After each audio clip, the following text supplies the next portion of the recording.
Welcome to Fake Love and Flying Monkeys, the podcast where fake love is exposed.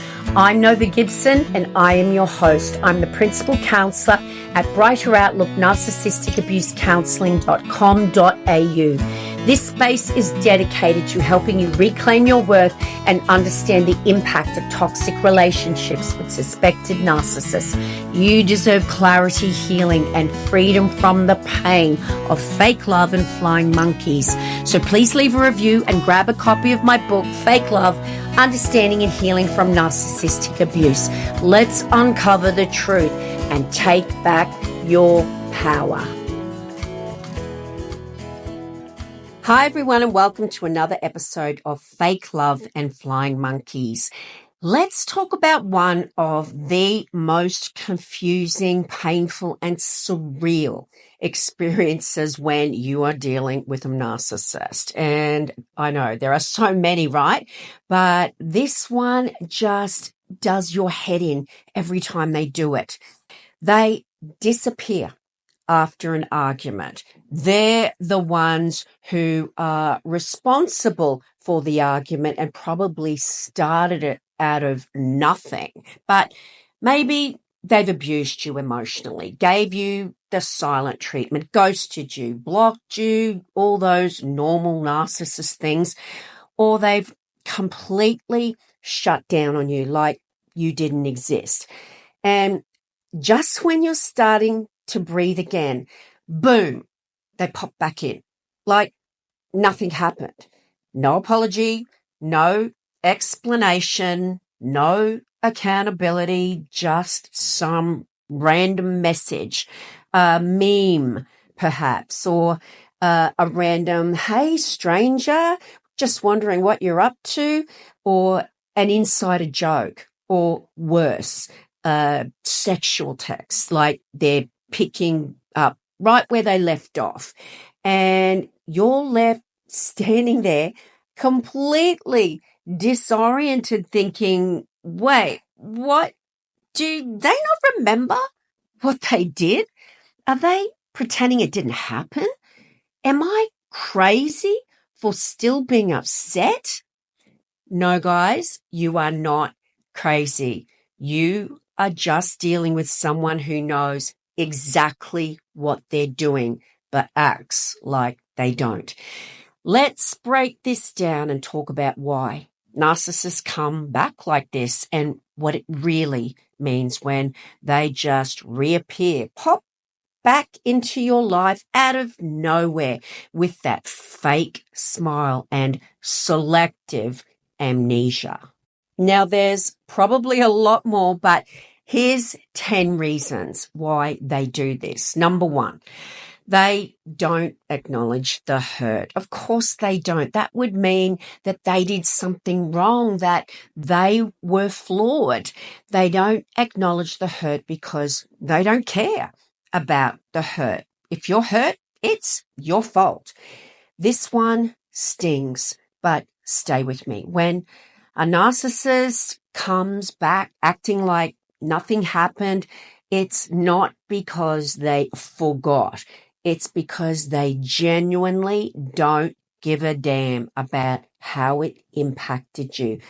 Narcissists are emotionally stunted. They're completely devoid of empathy. They lack that empathy, which means they don't feel your pain the way you do, of course.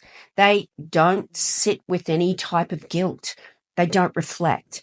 So when they return, they're not thinking, wow, I was awful, I should make amends. They're thinking, oh, I feel like talking to him again, or I'm bored, or, oh, she hasn't blocked me yet, so let's see if I can reel her back in.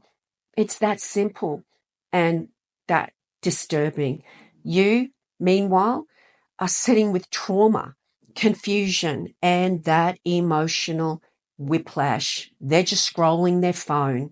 Number two, the narcissist is resetting the cycle. Narcissistic relationships are not linear, they're cyclical.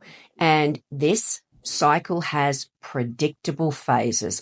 the love bombing or idealization, geez, that's hard to say, then there comes the devaluation, which is abuse, criticism, blame, and then closely followed by the discard, the blocking, the ghosting, and the ongoing silent treatment until the hoovering, where they come back like nothing's happened. So when they come back all casual, they're basically just hitting reset like on a PlayStation. They want to spin that wheel again. They're not coming back because they had a revelation.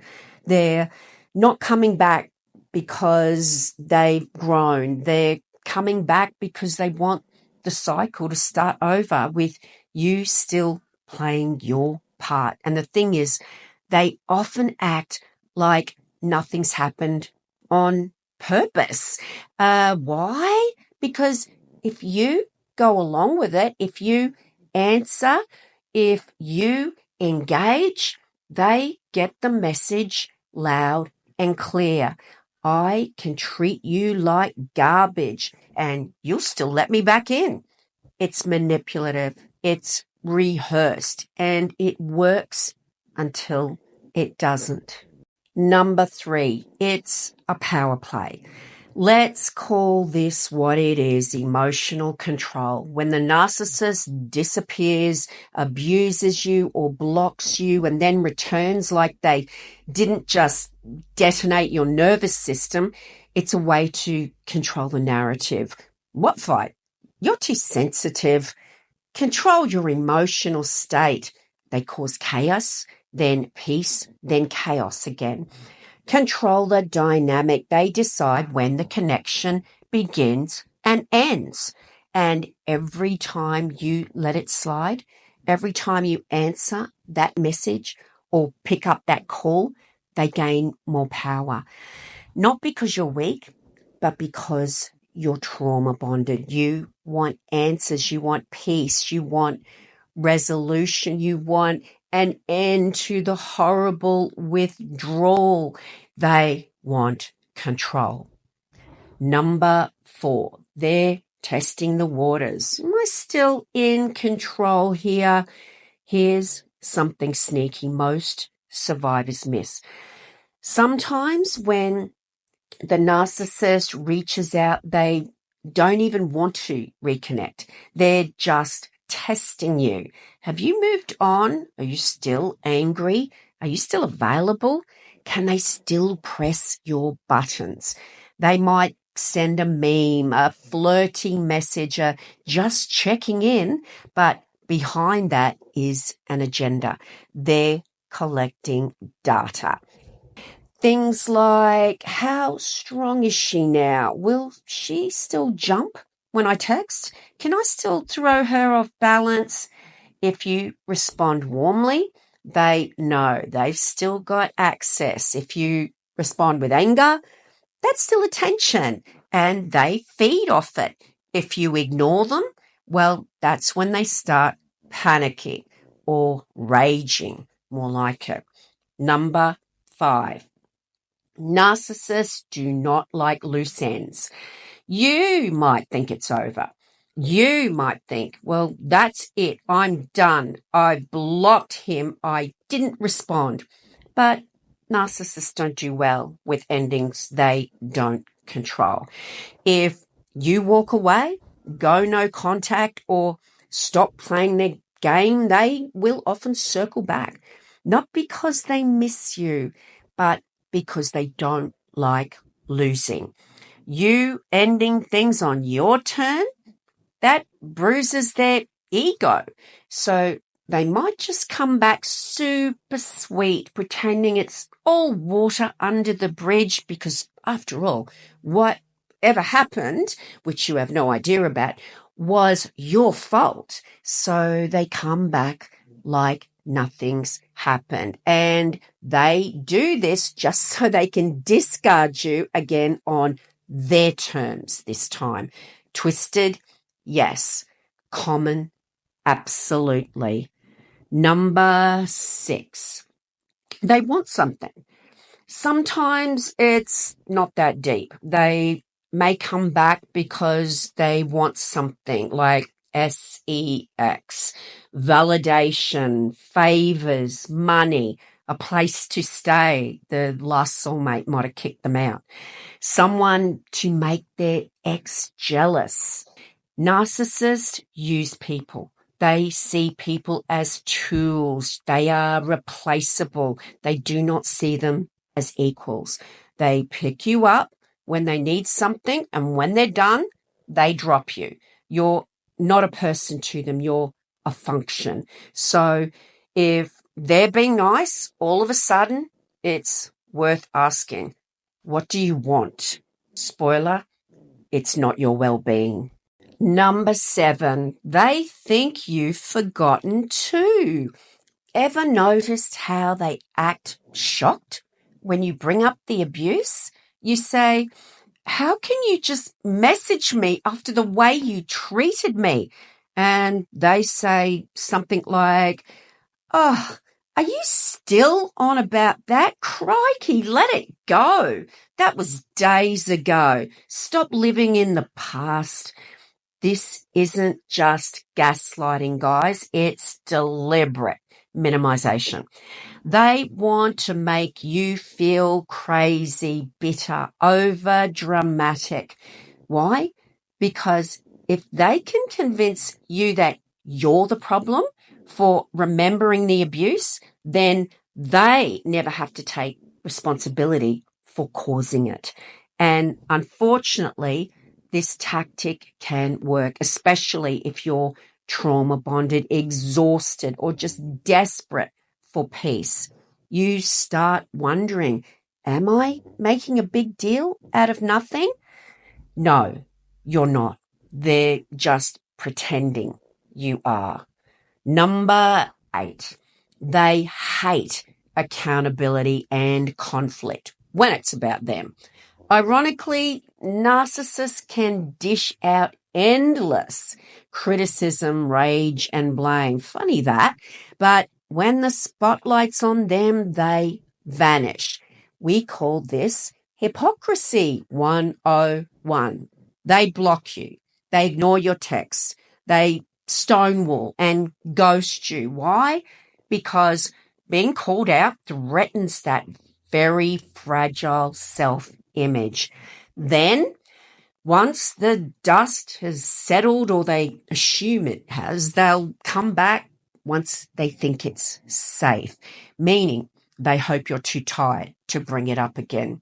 Their ideal scenario, you take them back without demanding anything. No apology, no explanation, just back to normal. And if you try to hold them accountable when they return, cue the deflection.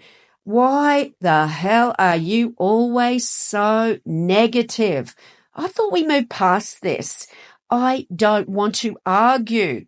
Translation, I don't want to be held responsible. Number 9, they're hoping for amnesia. Yours, not theirs, of course. The narcissist strategy depends on one thing, you forgetting how bad it was. They rely on your empathy, your loyalty, your hope. They know if they come back soft enough, charming enough, flirty enough, you might hesitate, you might second guess.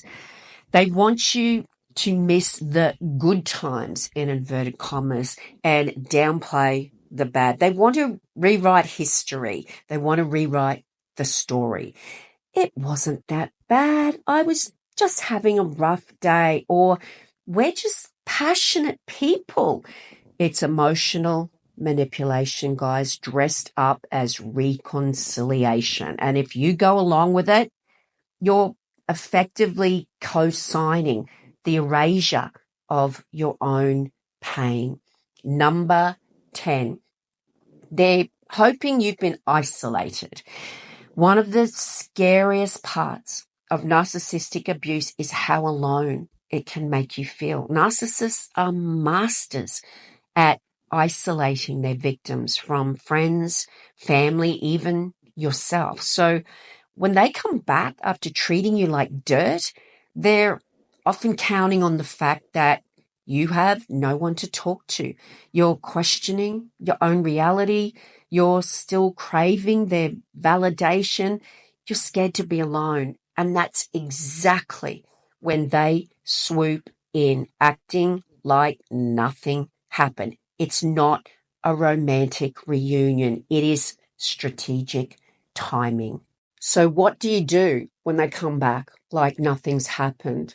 Well, here's the honest truth, guys. If a narcissist can come back like nothing happened, it's because they just don't care that they hurt you. You were hurting. They're out there planning their next move. So when they pop up with that fake smile or flirty text, you've got a choice. It's not an easy one, especially when you are trauma bonded. And it just seems so much easier to let them come back than to risk the horrible feelings of withdrawal from that which you have become addicted to. It just seems easier to act like nothing's happened, push it under the rug and let the cycle begin again. And many, many victims do fall back into the cycle because of that trauma bond. But you can start protecting your peace. Don't take the bait. That "hey stranger" text, it's bait. That meme, it's bait. That sexy photo they might send, that's bait. They're testing if you're still on the hook, but you don't owe them a reaction. Go no contact or grey rock if you can't. If you're still in contact, whether it's co-parenting, working together, or dealing with mutual friends, keep it minimal and so boring and emotionless. Don't feed their drama. Don't explain. Don't engage in their circular conversations. They're not looking for resolution. They're looking for control. So in ending, guys, if you take one thing away from this episode, please let it be this. Narcissists do not return out of love. They return for control. They come back not because they're sorry, but because they hope you are. They come back to see if you're up for another round of abuse. They want you to forget what they did. They want you to believe they've changed. They want you to pick up where you left off because it suits them. But the more you see the pattern, the easier it becomes to step out of it. You do not have to be polite. You do not owe them good manners. Your healing does not require their permission or their participation. You deserve real love, guys, not emotional whiplash. Being with a narcissist feels like you're on a never-ending roller coaster of high highs and devastating lows. But love shouldn't feel that way. It shouldn't feel like chaos. It shouldn't feel like silence one day and seduction the next. It shouldn't leave you second-guessing your worth or your memory. It shouldn't depend on someone else's mood or approval. You deserve consistency, empathy, respect, and actual accountability. And the good news is the more you understand these patterns, the harder it becomes for them to work on you. The more you trust your gut, the less likely you are to fall for their re-entry act. You are not crazy. You are not too sensitive. You're waking up, and that is exactly what they fear. And that brings us to the end of another Fake Love and Flying Monkeys episode.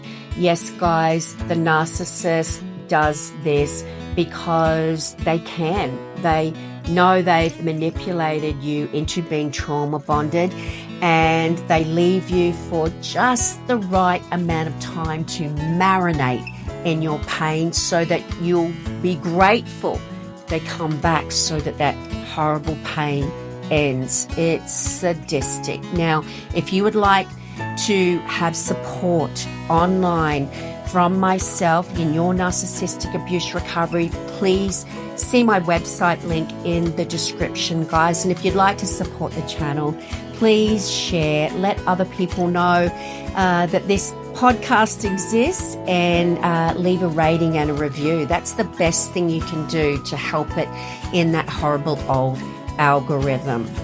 Okay, guys, on that note, it's bye from me for now. Until the next episode, remember, you are worthy of love, and you are worthy of so much more than a lifetime of fake love and flying monkeys.